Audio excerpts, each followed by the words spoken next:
Hello everyone, this is Princey, and today we will be learning how to find the unique values from within a data range.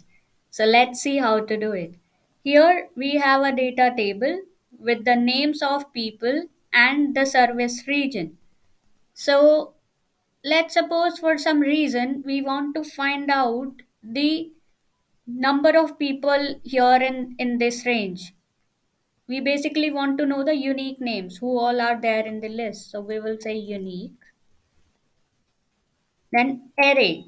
Array is basically the data range from which you want to find out the unique values. So we'll select the data range. Comma. By column means that do you want to return values after comparing the columns, or do you want to return unique values after comparing the rows?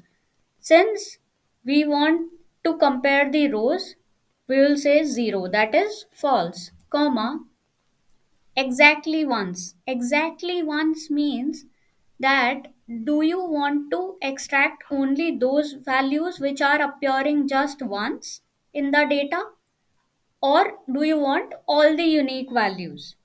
So for now, we will say 0. We want all the unique values and bracket close and enter.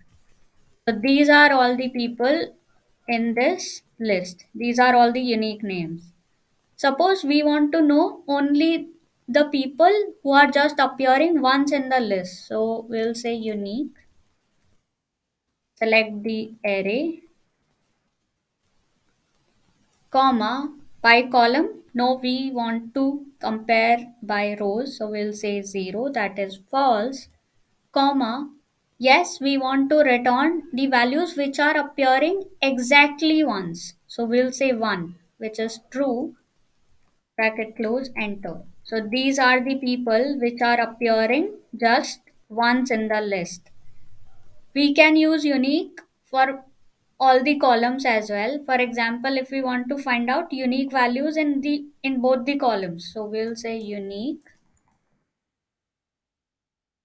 array, we will select the entire array, comma, by column, no, we do not want to compare the columns. We will compare the rows. So we'll say 0, that is false, comma.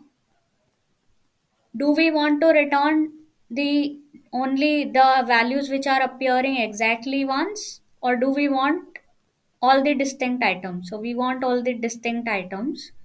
We will say 0, bracket close and enter.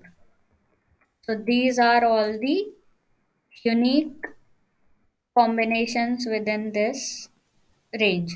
For example, see, Jamie notes was appearing multiple times, so it has just returned 1. Thanks for watching the video. I hope you liked this use of unique function.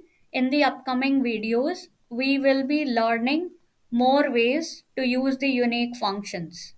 Thank you.